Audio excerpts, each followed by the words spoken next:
Oi, aqui é a Mari do Sonho Distante. Eu já vou me desculpando pela iluminação, porque eu preciso gravar esse vídeo agora. Então eu tô gravando de noite, mas eu acho até que eu consegui me virar muito bem. Então hoje o vídeo, como tá aí no título, é sobre a resenha desse livrinho aqui. Esse foi o primeiro livro que eu li esse ano e me surpreendeu bastante. Foi o único livro que eu consegui ler pro projeto de 20 livros em 20 dias, organizado pela Patrícia Lima, mas tá valendo e foi uma leitura 5 estrelas, então comecei o ano muito bem e eu vou falar um pouco mais sobre ele agora.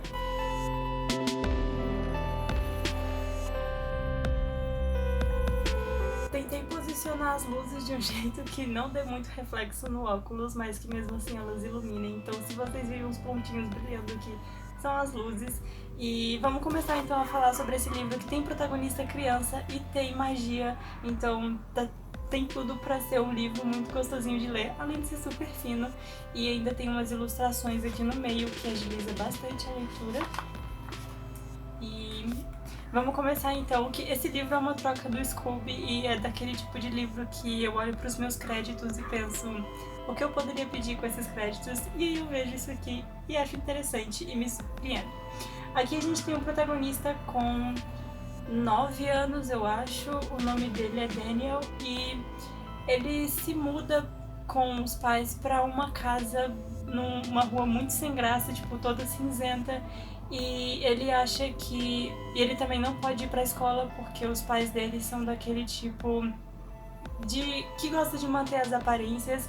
Então, assim, você só pode ter os amigos que a gente escolhe pra você e você não pode conversar com os coleguinhas da escola porque a gente não sabe quem são eles, não sabe se eles são boas pessoas, se eles vão acrescentar a nossa família, tipo, se a família deles, né, é rica e pode deixar a gente bem visto no meio aí em que a gente tá.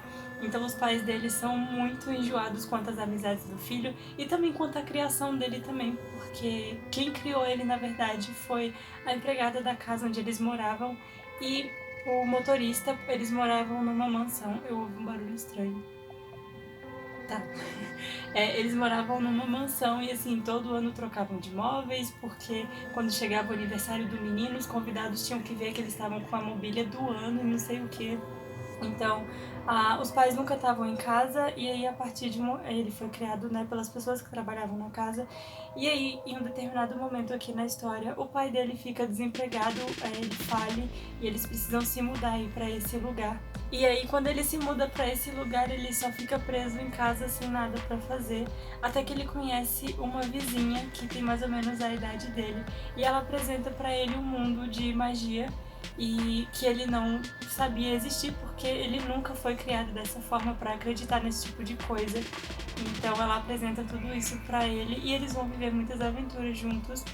E a partir desse momento que ele conhece essa menina, ele começa a enxergar tudo mais colorido e tudo fala, fica tipo uma fábula, só que sem animais. Na verdade são objetos falantes e ele conhece tipo fadas e um cara lá que é um mágico de algum jeito diferente e a mulher desse cara é uma fada. E aí dentro dessa casa, tipo, ela é pequenininha e aí quando você entra, tipo aquela toca do Harry Potter, ela é enorme e tem uma fonte que leva para um mundo mágico. É uma coisa muito doida esse livro, mas é muito divertido e muito rápido de ler, como dá pra ver. Que ele tem 123 páginas, se eu não me engano. 123. Aqui é a fonte que eu falei. Tipo, eles mergulham na fonte e vão para um lugar mágico. E uma coisa muito interessante desse livro é que ele parece... É uma fantasia nacional, tá? Antes que eu me esqueça, já que veio na cabeça, bom falar logo. Memória ruim é assim. Esse livro ele parece que foi escrito para ser lido para outras pessoas em voz alta, outras pessoas que eu digo assim, tipo criança, sei lá, numa roda de escola na biblioteca para a professora ler para as crianças. Porque tem muitos trechos em que a autora conversa com o leitor, então é uma autora, mas eu acho que o narrador é masculino. Enfim, aqui nós temos uma parte, por exemplo, que diz: mas antes de continuarmos, como eu conto a história, tenho todo o direito de pedir às crianças que estiverem lendo ou ouvindo em qualquer lugar deste de outros mundos, que se precisam ir ao banheiro, que o façam neste momento, pois não teremos muitas paradas durante essa viagem de volta ao passado. Pensando bem, claro que se alguém sentir soninho, podemos fazer uma pausa e continuar quando acordar. Eu achei isso muito fofo. E em diversas partes do livro, o narrador pergunta, tipo, como tá a história e comenta também sobre alguma coisa, tipo... Enfim, literalmente uma conversa, como se eu estivesse contando uma história aqui e estivesse perguntando pra vocês o que você tá achando e se você lembra de tal coisa e o que você faria se essa situação acontecesse com você. Então eu gosto desse tipo de história porque parece que passa mais rápido também quando a gente... quando o autor coloca um narrador que se conecta com o leitor e aí a gente consegue meio que entrar melhor na história. Eu consigo entrar melhor na história quando o autor conversa comigo. O autor conversa. Enfim, que nem nos livros do Tolkien também, agora que eu terminei de ler o Hobbit, o Tolkien conversa muito com o leitor e fala, tipo, como você já sabe, como você já ficou sabendo, como eu já te contei. Então é bem interessante histórias desse tipo. E não tem muita coisa pra falar sobre esse livro, porque qualquer coisa que eu conte a mais eu posso dar um spoiler. E é uma história muito curtinha e muito fofa, cheia de magia e aventura. Ah, e essa menina que ele conhece, essa resenha tá bem assim, né? Bem desencontrada os tópicos aqui, mas tudo bem. Essa menina que o Daniel conhece, ela tem uma mãe e quando ele vai no apartamento delas, tipo, é tudo super mobiliado e bem decorado, e o dele não, porque o pai dele faliu e aí eles têm tipo o básico mesmo. Aí ele vai nesse apartamento e fica tipo, nossa, mas é tudo muito bonito, e tipo, as coisas nada combinam, mas tudo combina, e o cheiro de comida e tal.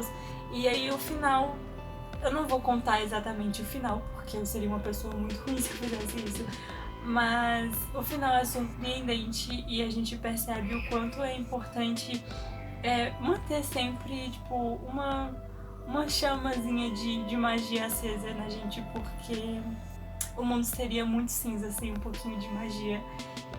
E o final me surpreendeu bastante, tipo, mesmo. Eu não tava esperando, na verdade eu não tava esperando nada do que eu li aqui do começo ao fim. Não esperava que o autor conversasse comigo e não esperava que casas falassem.